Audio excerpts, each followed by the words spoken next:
and burn my shadow away.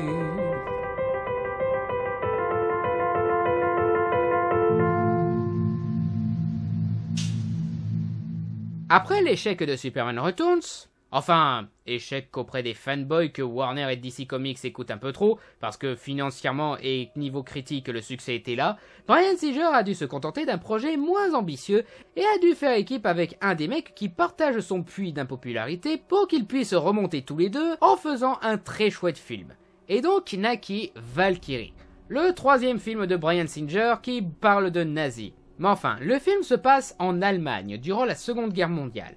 Nous suivons le colonel Klaus von Stauffenberg, qui lors d'une mission en Afrique, qu'ils étaient sûrs de perdre, mais qu'ils ont fait quand même car papy Hitler l'a demandé, a perdu un œil et une main. Donc on peut dire qu'il voit désormais d'un mauvais œil, oui je sais très osé comme blague, la politique d'Adolf Hitler, et décide de rejoindre la résistance allemande. Il met alors au point un plan pour assassiner Hitler, aidé de Henning von Treschkow, joué par le grand Kenneth Branagh, de Friedrich Olbrich, joué par l'excellent Bill Nighy, et d'autres officiers politiciens allemands ayant compris qu'Hitler fait plus de mal que de bien à l'Allemagne. Mais comme l'a prouvé l'histoire, leur complot échouera malgré la victoire proche, et la résistance allemande se fera exécuter sans gloire ou honneur en une nuit fatidique. Mais cela le dit, ils ont accompli une chose, prouver qu'ils n'étaient pas tous des nazis. Le film est essentiellement cette équipe mettant en place un plan. On commence par des petits plans minables, limite ville coyote, on se pose la question « Ouais, on va tuer Hitler !»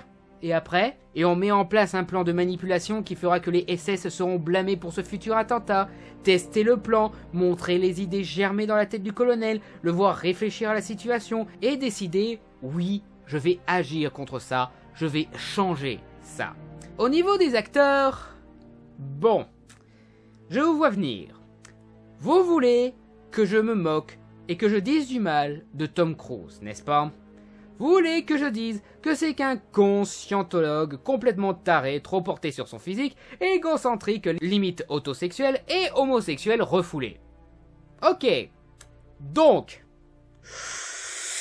Tom Cruise est l'un des meilleurs acteurs de ces dernières années. Il a fait preuve de beaucoup de talent dans pratiquement tous ses rôles. Il a joué dans approximativement un mauvais film, Mission Impossible 2. Et ce film est tout de même un très chouette divertissement montrant la dévotion de Tom Cruise pour son métier. Il a joué avec quelques des meilleurs réalisateurs de notre génération. Bryan Singer, justement, mais aussi Brad Bird, J.J. Abrams, Michael Mann, John Woo, Paul Thomas Anderson, Brian De Palma, Ron Howard, Oliver Stone, Tony Scott, Francis Ford Coppola, Martin Scorsese, Steven Spielberg et ce putain de Stanley Kubrick de ta mère. Et il aide des réalisateurs de talent mais pas assez connus à entrer parmi les plus acclamés, comme Brad Bird, Christopher McQuarrie et Joseph Kosinski. Et non, il est pas trop porté sur son physique, il n'a aucun problème pour s'aller dire dans des films comme Né un 4 juillet ou Minority Report, ou même pour le fun comme dans Tonnerre sous les tropiques. Le fait qu'il soit un connard autosexuel dans sa vie personnelle mérite d'être critiqué, mais ne doit jamais être mêlé à son talent d'acteur. Moi-même, je me moque de Tom Cruise, mais je n'oublie jamais le super acteur qu'il est. Et je suis là pour critiquer l'acteur. Je suis pas un journaliste à 2 balles pour un torchon lu par des beaufs qui s'intéressent de façon indigne à des trucs sans importance sur la vie de célébrités qui ne nous concernent en rien.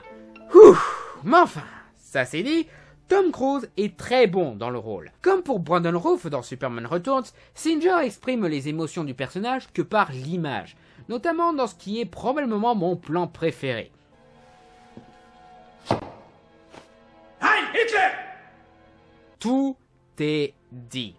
J'aime aussi ce qu'il fait avec l'œil de verre. Cet œil est une façon de cacher ce que le Reich lui a pris, qui illustre ce que le Reich veut qu'il soit. Et il ne le met que pour approcher Hitler et se faire bien voir. Mais sinon, il montre son cache-œil, comme une façon de dire « Oui, le Reich m'a coûté un œil, et je vois beaucoup mieux ainsi ».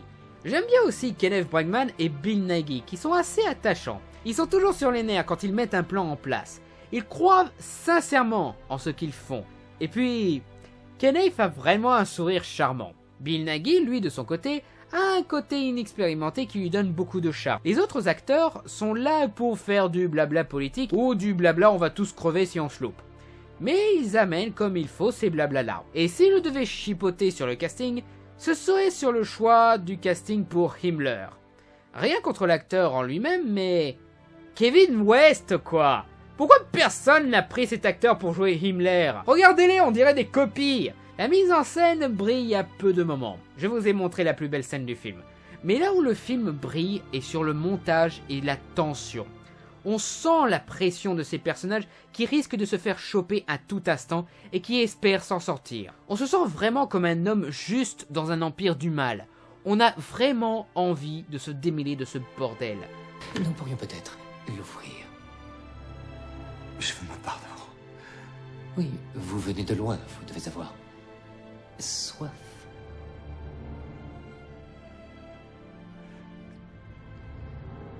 Que penserait le Führer, qui est bien connu pour sa sobriété, d'un soldat qui boirait pendant son service? Et d'ailleurs, l'histoire, qui marque le retour de Christopher McQuarrie après 8 ans d'inactivité, est très bien écrite.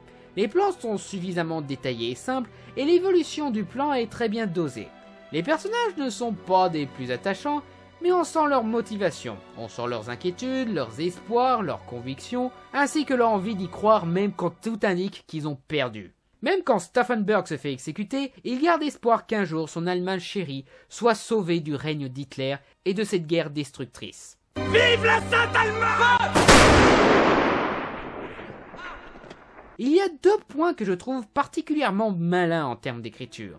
Premièrement, les écriteaux indiquant la date d'exécution de tel personnage. On voit celle de tous ceux qui sont exécutés après avoir participé au complot, mais une fois que Stauffenberg pousse son cri d'espoir pour la Sainte-Allemagne, cri qui est tué par les coups de feu, on voit, presque comme une réponse de son cri, un écriteau indiquant que le général Fromm, joué par Tom Wilkinson, aura ce qu'il mérite 1 an plus tard. Et deuxièmement, le plus malin de tous les points est la survie d'Hitler après l'attentat. L'attentat a lieu, on te montre juste assez pour supposer qu'Hitler est mort, ce qui convainc Stauffenberg de lancer le reste du plan et d'annoncer la mort d'Hitler. Mais il s'avère qu'Hitler est toujours en vie, et c'est ce qui fait comprendre aux militaires la supercherie et donc détruit le plan des comploteurs. Mais rien n'indique que ce que disent les nazis est vrai. On ne voit jamais le visage d'Hitler, on ne voit jamais une confirmation visuelle qu'il soit vivant ou non. On a une petite confirmation sonore à la limite, et encore, ça pourrait être faux. Si ça se trouve, les nazis ont trouvé une doublure et ont fait en sorte de garder le pouvoir en lançant une rumeur sur la survie d'Hitler. Une simple rumeur renverse le pouvoir. C'est quelque part la pire arme d'Hitler et des nazis. Les mots. Ma preuve sur ce que le film suggère est le fait que la rumeur vient d'Himmler, considéré et montré dans le film comme le vrai génie maléfique du parti nazi. Et donc il aurait pu remplacer Hitler pour l'image. Et le signe qui va vraiment dans cette direction est le fait qu'il prépare une capsule de cyanure avant d'expliquer qu'Hitler est bel et bien en vie. Comme s'il avait peur qu'on ne gobe pas ce qu'il dit. Bien sûr, il pourrait dire la vérité, et on pourrait ne pas la gober pour autant et faire renverser le règne nazi quand même. Cela dépend de la dévotion de certains hauts placés, mais ça laisse justement planer le doute. On te dit jamais Hitler est mort, Hitler est en vie. On te laisse juste des pistes. On te laisse juste croire. Ce qui va totalement avec l'écriture émotionnelle de Stauffenberg, qui à un certain moment se force presque à croire qu'Hitler est bien mort. Comme un enfant qui a du mal à se répéter à lui-même que le Père Noël existe parce qu'il l'a vu une seule fois. J'ai vu l'explosion.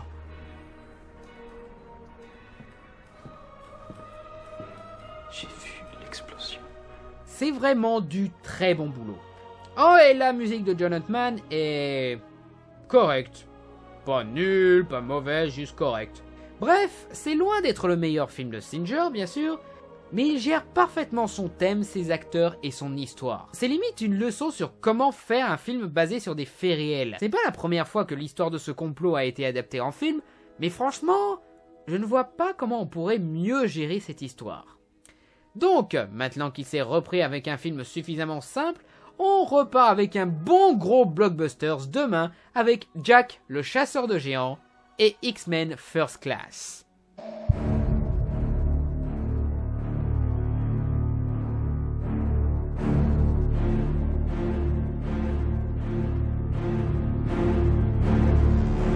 No one could outrun the crash. It was all reduced to rubble, and then again to ash. To the blinding burning light, it's no use to fight. There's no one out there. There was no signal from where you were.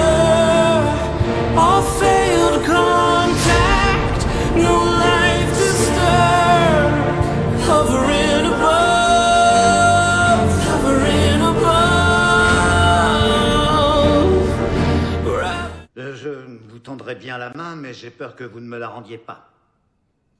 Je crois que le général a déjà perdu plus que ça ce matin.